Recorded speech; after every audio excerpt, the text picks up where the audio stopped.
Hello there, it is Alfabus.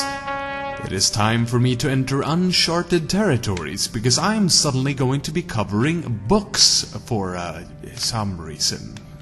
These following videos will be covering books written by Games Workshop and its affiliates, be it Black Library or whatever else. As long as it has the Warhammer 40k brand and it's not fanfiction, it's fair game.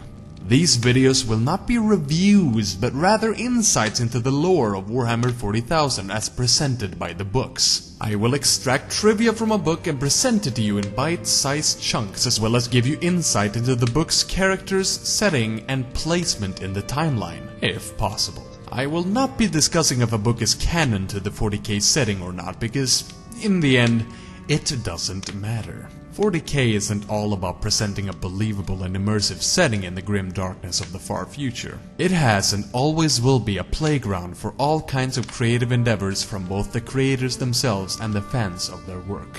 So, if you want a book to be canon because it's convenient for you and, say, the army you're creating for tabletop, or the game narrative you're constructing for a Dark Heresy game, it's as canon as can be. So, with that established, I will be covering books both new and old, whether or not they're being actively published, or haven't been for several years. I do expect you to at least know the basics of the 40k universe if you are watching this, but none more should be required.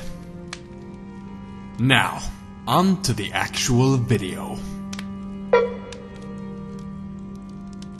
I wanted to start out with something fairly light. Something that perhaps doesn't require a whole lot of knowledge about Warhammer 40k lore.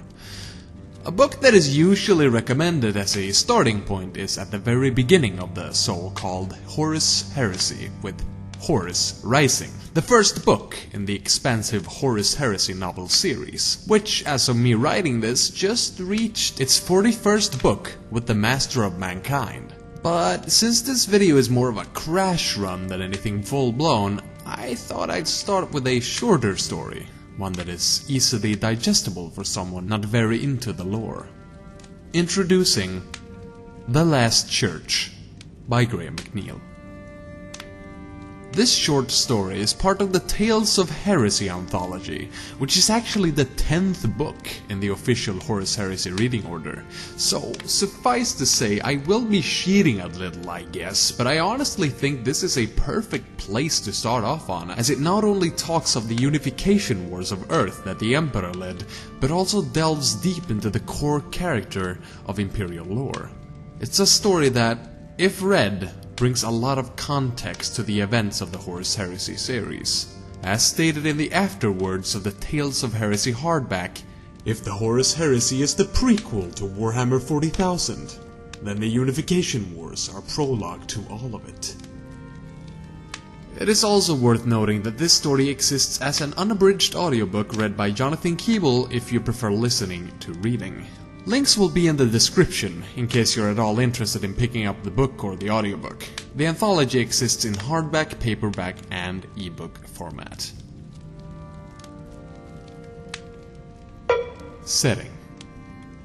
The story takes place towards the end of the Age of Strife, otherwise known as Old Night, which was the worst time to be a human on Earth. Before the Age of Strife, humanity reached the pinnacle of progress in the field of science and technology during the Age of Technology, starting circa year 18,000 according to the 5th edition 40k rulebook. During this time, humanity stretched far and wide across the stars, conquering loads of planets in the Milky Way galaxy, prospering for millennia. But it all came to an end in the year 22,000, or year 25,000 if you prefer listening to the Warhammer 40,000 compilation book, when a huge influx of people started developing psychic powers, becoming what's known as Psykers. With this came insanity, demonic possession, and colossal warp storms, making it impossible for space travel to be a thing, isolating the populations of all planets to a life without resources from outside worlds for millennia to come. Not only that, but towards the tail end of Millennium 23, the technology that mankind had revered during the Age of Technology turned, as AI called the Men of Iron rebelled against humanity in the cybernetic revolt. Huge wars spawning across all human worlds, starting what you might call the mechanicalism.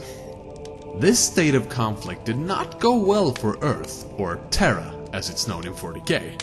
Terra was completely isolated by warp storms, as usage of warp space to travel faster than light became dangerous and eventually impossible. And with Terra's over-reliance on technology to survive, this anarchy proved too much for its inhabitants as they spiraled into barbarism, superstition, and wanton slaughter. Terra's government eventually broke down completely as the planet became a battlefield for techno-barbarian warlords. I personally like to imagine that Terra became a blasted wasteland, much like the setting of Mad Max or Fist of the North Star, and I don't think I'm far off in that assessment.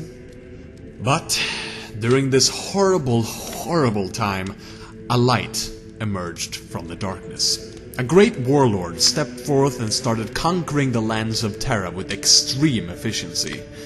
This warlord became known simply as the Emperor, as they pronounce it in all of the audiobooks, whom with his army of genetically modified warriors, carrying swords of caged lightning, clad in plumed helmets and burnished plate the color of a winter sunset, the Thunder Warriors, predecessors of the Space Marines, started the Unification Wars.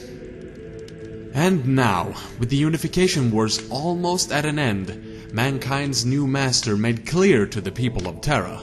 This is where our story takes place.